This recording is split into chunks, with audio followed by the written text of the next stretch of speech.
Hai semua, salam sejahtera Malaysia. Hai semua, salam sejahtera Malaysia. Hai semua, salam sejahtera Malaysia.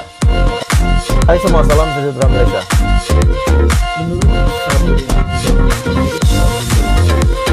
Hai semua, salam sejahtera Malaysia. Tuan dan Bapak semua. Hai semua, salam sejahtera Malaysia. Satu isu yang sangat panas, sangat hangat pada ketika ini dengan penularan isu panas ini berkaitan dengan dua bekas Perdana Menteri yang disaman, yaitu Tun Mahathir dan juga Muhyiddin Yassin. Saya boleh katakan ini satu pendedahan yang sangat mengerikan dan sudah pasti mengejutkan. Yang di Pertuan Agong mengejutkan Datuk Seri Anwar Ibrahim sebagai Perdana Menteri Malaysia, dan sudah pasti mengejutkan seluruh rakyat, di mana kedua-dua bekas Perdana Menteri ini telah disaman. Dan kenapa mereka disaman? Isu ini disebabkan berkaitan dengan proyek kereta api berkelajuan tinggi Kuala Lumpur Singapura, ataupun lebih dikenali sebagai HSR, di mana proyek ini telah dibatalkan. Dan yang paling mengejutkan, tuan-tuan dan bapak semua, kedua bekas Perdana Menteri ini telah disaman, dan semasa pembatalan dan juga penangguhan proyek ini, di mana telah ditangguh oleh bekas Perdana Menteri Mahathir dan juga telah dibatalkan oleh Muhyiddin Yassin yang juga sebagai Perdana Menteri selepas Mahathir. Akhirnya pendedahan yang mengejutkan, di mana Mahathir perlu membayar RM46 juta dan juga Muhyiddin Yassin yang membayar RM320 juta berkaitan dengan isu ini. Dua bekas Perdana Menteri disaman berhubung penamatan proyek HSR. Ini satu kejutan besar kepada Muhyiddin Yassin dan juga kejutan besar kepada Mahathir sendiri. Akhirnya seorang individu telah memfailkan saman terhadap dua bekas Perdana Menteri, Tun Dr. Mahathir Mohamad dan juga Tan Sri Muhyiddin Yassin, atas dakwaan menyalahgunakan jawatan awam dan cuai berhubung penamatan proyek kereta api berkelajuan tinggi Kuala Lumpur Singapura ataupun HSR. Ini satu lagi seleweng yang telah dilakukan oleh dua bekas Perdana Menteri ini, dan kita dapat lihat kedua-dua bekas Perdana Menteri ini yang kita dapat lihat sering menghentam Anwar Ibrahim, dan pada akhirnya mereka pula yang terima satu keputusan yang sangat mengejutkan, yaitu saman.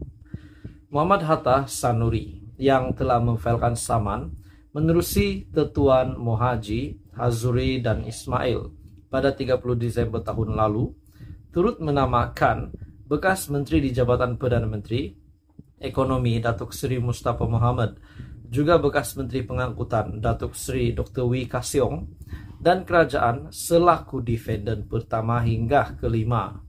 Tindakan saman itu difailkan Muhammad Hatta yang mewakili dirinya dan lebih 32 juta rakyat Malaysia yang terkesan dan kecewa dengan pembaziran yang dilakukan oleh kesemua defendant. Benar, saudara-saudara semua, bagi saya ini memang pembaziran yang sangat telah dilakukan ini memang mengecewakan rakyat. Dalam pernyataan tuntutan, Muhammad Hatta selaku plaintiff mendakwa Mahathir yang ketika itu Perdana Menteri ketujuh, Mahathir yang ketika itu adalah Perdana Menteri ketujuh melakukan kecuaian dan menyalahguna jawatan awam apabila mengambil keputusan menangguhkan proyek HSR dan menyebabkan kerajaan dan seluruh rakyat Malaysia perlu membayar pampasan kepada kerajaan Singapura hampir RM46 juta. Itu untuk Tun Mahathir. Manakala plaintiff yang seterusnya, yaitu Muhyiddin Yassin yang ketika itu menjadi Perdana Menteri ke-8, turut cuai dan menyalahguna jawatan awam apabila menamatkan proyek. Seorang tangguh, seorang lagi batal. Dan apabila menamatkan proyek berkenaan, sehinggalah kerajaan dan semua rakyat Malaysia, termasuk plaintiff selaku pembayar cukai, perlu mengeluarkan uang sebanyak RM320 juta sebagai pampasan pembatalan perjanjian dua hala antara Malaysia dan Singapura yang telah dipersetujui. Dakwa plaintiff Mustafa yang bertanggung jawab dalam menguruskan proyek itu melakukan kecuaian ketika menangguhkan proyek terbabit sehingga menyebabkan wang negara perlu dikeluarkan sebanyak Rm46 juta. Jadi saudara-saudara semua, ini satu kejutan besar kepada rakyat Malaysia. Plaintiff antara lain menuntut deklarasi bahwa pembatalan proyek yang diumumkan oleh Muhyiddin adalah batal dan tidak sah, selain memohon deklarasi ke semua defendant membayar ganti rugi dan pampasan sebanyak Rm1 juta kepada setiap rakyat Malaysia termasuklah plaintiff karena secara salah dan cuai membatalkan proyek HSR. Jadi saudara-saudara semua, ini satu kejutan besar kepada seluruh Malaysia. Apa komen Anda tentang isu ini? Apa pendapat Anda? Adakah Anda mempunyai pendapat? Sila komen di bawah. Jangan lupa tekan butang like, share, dan subscribe channel ini untuk perkembangan politik terkini. Halo semua, salam sejahtera Malaysia.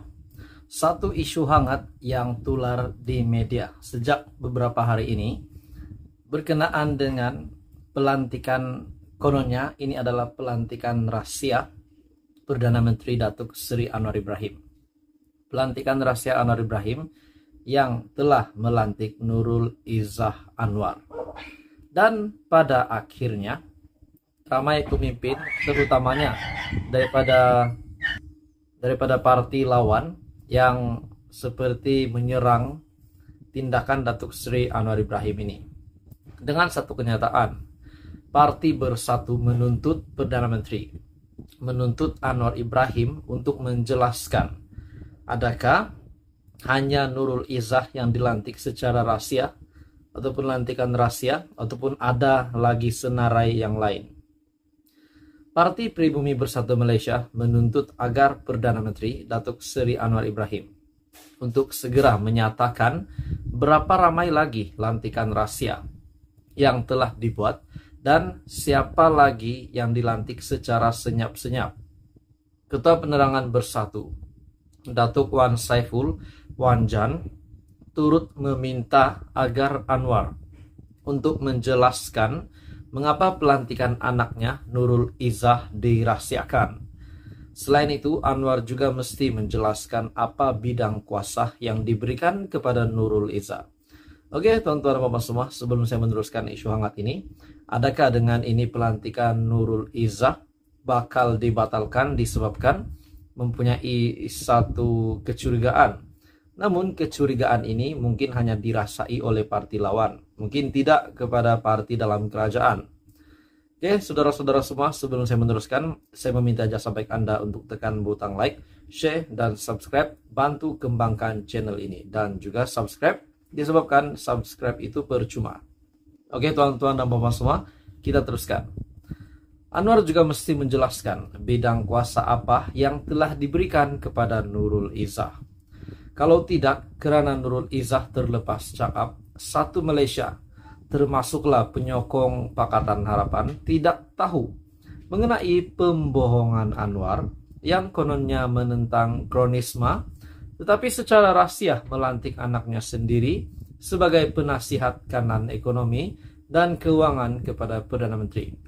Oke, tuan-tuan dan bapak semua, menurut Anda, dengan pelantikan Nurul Izzah Anwar sebagai penasihat kanan ekonomi dan keuangan untuk Perdana Menteri, adakah pelantikan ini walaupun dirahasiakan ataupun tidak dirahasiakan, adakah memberi kesan kepada Datuk Seri Anwar Ibrahim dan kepada menteri-menteri yang lain, dan terutamanya kepada parti-parti lawan? Menurutnya, Malaysia sehingga kini telah melahirkan ramai pakar ekonomi dan keuangan tersohor, tetapi tidak dipilih oleh Anwar. Menurutnya juga, apa juga alasan Anwar adalah tidak relevan dengan pelantikan Nurul Izzah Anwar menurutnya.